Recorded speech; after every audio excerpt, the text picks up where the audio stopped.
is basically you're trying to basically bait the kid with candy into the car. Well, I You're mean, you're influencing. You're part of the influence. I would never be one to claim or pretend that I know. And this is the thing. Oh, yeah, Often, that's why you give your oftentimes, perception. I'm just giving no, my no, we're chatting it up. That's fine. yeah, But I'm yeah. saying a lot of the time, we as people, as individuals, we make the mistake of wanting to help God. God was. I Mhm. know. I kid you not. True to life. I'm in a church service, and the pastor comes out, and he starts goes through this whole process, and he gets into his message, and his entire message for an hour and a half, he preached about how God intended this and God intended that, and God thought this and God thought, and I'm like, the scripture that I study says that no one, in fact, it asks the question, who could know the mind of Christ? Unless you were there and God says, hey, help me scoop up some of the dirt so we can make man.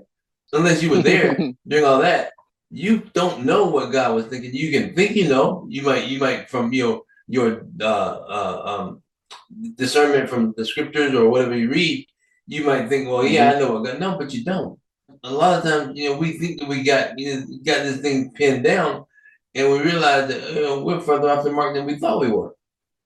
Absolutely. God's ways are not your ways. Your way and God's thoughts are not your thoughts. Absolutely, and that's why I'm intrigued with the conversation in general. Like I'm intrigued with your certainty on the matter. That's intriguing to me. I'm down for the story Mm. of how you come to this certainty of yours versus we just all thinking this is to be not actually what it is to be.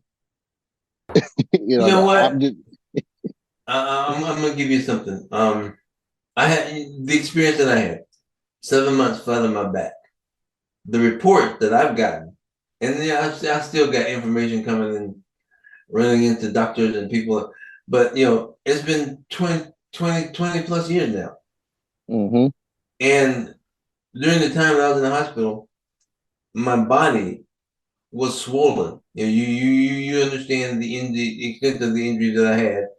hmm Every major bone in my body except my spinal ribs was broken. At the point that they could not lay me in a bed. I was in this thing that had my arms. It held my arms and my legs, but I was literally suspended. My body was so swollen. My body was so swollen. I was disfigured, and I could not inhale. My lungs, I couldn't, I wouldn't expand. So like when you inhale, your stomach, your chest cavity expands. I couldn't do that. hmm But yet, for 7 months or however long it was, my body is exchanging oxygen for carbon dioxide. So I was essentially breathing without breathing. So I'm not a doctor. I go through this experience to this day. I can't explain to you how it happened. But you know what? hmm Some things you just gotta accept. I'm still here. Absolutely. And that's the issue with, I think, humanity, period. Acceptance. This is true. Acceptance. Like, even with me being intrigued with knowledge and all my theories that I have and that I've come up with just by just thinking about the stuff alone and just doing some reading here and there and thinking some more, you just have to accept that I think you just have to accept that somebody in me personally, going off all the thoughts that I've been thinking about, and again, I'm intrigued with my thoughts. I'm not afraid of my own thoughts. I'm not afraid of my own imagination. That's a good thing. But I have to accept the fact that I just won't know until. This is true. This is Yeah, true. like, and I think that's what if somebody had put up a post of if you can ask God anything and get it, what would it be? I said immortality, eternal youth and invulnerability. And I Hmm. said, I would have left out, I would have asked for wisdom, but I think that will bring the joy out of learning. Mm. Okay. When I thought about that, I was thinking about, man, what was that cat in the Bible who did ask for wisdom? Solomon. Yeah, was it Solomon? Yeah, and he came up with the conclusion of, well, hey, cut the kid in half, give her one half, and you take the other half. And when he said that, the one of them was like, hold on, whoa, whoa, pause. Right. The real mother. Wait a minute. Yeah, wait a minute. That would defeat the purpose. Wait a Exactly. minute. So go ahead, let her keep him. And that's when he decided, well, hey, well, that's the real mom right there, because only a real mom would rather have her kid live than even be with them. Exactly. And that's what I was gonna say because there's a big difference between honestly, many people don't realize there's a huge difference between wisdom and knowledge. Oh yeah, yeah, yeah. So I think so. I you're think having so. wisdom, you're having wisdom would not necessarily dispel the quest for knowledge because you can still if you, the day you stop learning is the day that you die. That's the way it should be because there are a lot of things that I do know. I'm knowledgeable about several aspects. Like I said, I write the weekly I write the opinion column for the newspaper, so I have to do a lot of studying and a lot of research. But that has nothing to do with what wisdom I ask from God. Hmm, hmm. And he in His Word he says there will never be another man as wise as Solomon. I don't know. Solomon kind of went stir crazy or went nuts later on. Well, I He be, mean, he became somewhat of a person I don't want to live on the earth no more. well, I mean, if you think about it, Einstein, and recently I read about a guy. His IQ was like, I don't even know what scale they use, but his IQ was like 20%, 30% higher than any other IQ, any other person's IQ that's been recorded. Hmm. To me, intelligence. There's a very fine line that separates intelligence and insanity. I think so as well. I think so as well. But as far as IQ, because I've thought about that before. Like, what exactly is IQ? I forgot what it stood for when I did look it up. But even if, no matter what it the I and the Q spells out, it's like, what the heck is that? Like, because just because Einstein have an IQ, is he smart enough to come up with the dang on thought process of what Solomon just did to to get the kid to this rightfully mom? I'm gonna give you a situation. Many people are not aware of this because Einstein was so smart. He was so intelligent. But the woman that Einstein eventually married, if I'm not mistaken, I'm praying, I'm hoping I'm getting this right. But if I'm not mistaken, the woman that he eventually married, he met at a bus stop. She came to get on the bus. She left, went about her business, came back hours later, and he's still at the bus stop. So she strikes up a conversation. And why are you still sitting here? Has your bus not come yet? Oh, I'm not waiting for a bus. Well, what are you doing here? I'm trying to get home. He was lost. Einstein had so much Hmm. intelligence until the common sense stuff he couldn't retain. See, And that's why I developed the term Einstein stupid. You got so much book sense that it erodes your common sense. exactly. How are you even surviving to be the age that you are with just supposedly high IQ? Like, you don't have the sense enough to know that you do have to eat and chew it. And you have to chew it before you swallow. That's part of the problem because you got so much common sense. You got such a high IQ. Like I'm from Georgia. I think I told you this originally. I'm from Georgia, Hmm, and there's an old man. An old man. He was probably from the time that anybody can remember. He was old. hmm, And he probably had a third grade education. Growing up in that community, everybody in that community knew him as wisdom. They just called him wisdom.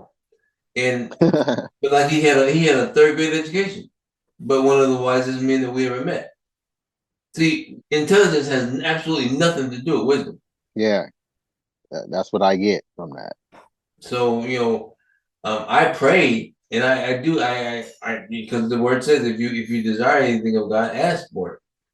And I pray, understanding that no one will ever be as wise as Solomon. I ask the Lord to dispense to me a wisdom that is comparable, so as to not make God a liar. I would venture to say, at the risk of being self-serving or self-edifying, Hmm. I would say that I have a relatively fair level of wisdom. Um, because I pray for it, I ask for it, and I write one of the things. I don't know if you ever had a chance to do it, but on my website, author.bghoward.com, there's a page called Points to Ponder. I've been seeing them when you be posting them up. Those are my Hmm. those are from me. Downloaded from God, but those are original philosophical quotes. And I've got pages upon pages upon pages of those things. They come to me in the middle of the night when I can't sleep. Hey, I do somewhat of the similar thing. I call mine here's something to think about, Point of and so fact. and then I type in what it is that I Hey, thought about. we might be brothers because yours is here's something to think about. Mine are called points to ponder, which essentially means something to think about. So I'll see you at the next family reunion. It's funny though. I just finished another strategically structured constellation of words that rhyme. I I just like like saying that that. now. I like saying that. But I just finished one and it's called thinking. One perspective is it that you can say that I'm coming at people or not coming at people, but just my thoughts on people are intimidated about thinking, about using their Mm. own Yeah, brain. that's frightening. That's frightening. It really It is. is. It's very frightening. And but here's the thing about that I thought about as well. It's that thinking, we call it that you need to be thinking, but you're not thinking, but well, you're not thinking, I guess you could say. Now that I'm thinking about it again, you're not thinking. A thought is not thinking. You just got a thought. And a lot of people, it seems like a lot of people just get a thought and just do versus getting that thought and thinking about that thought before actually doing. Well, see, the thought is past tense. So what happens is the thought comes, and as opposed to spending more time thinking or quote unquote pondering about it. Pondering. See, and that's why my points to ponder is not a passing phase, something I just ran through the space between my ears. That's a thought, but ponder it. That's to contemplate the meaning of what your thoughts entail, so that you don't get lost in what your own head. Your own head. But are you essentially? Oh, well, I guess you can't get lost in your own Listen, head. man, I get my that sense now. I'm psychiatrist, thinking about it. my I get psychiatrist, it I'm now. paying this man $200 an hour for him to tell me that I spend too much time inside my own head. That's where everybody at. The biggest the That's where biggest the everybody at biggest in the my biggest head. difference is you and I, we spend time in our own head, inside our own head, but we don't run from what we get. Most people, oh my god, Mm. they're petrified. Yeah, exactly. Like I don't. That's one thing I just don't like. I understand to a degree, but I just don't get like why you're afraid of yourself.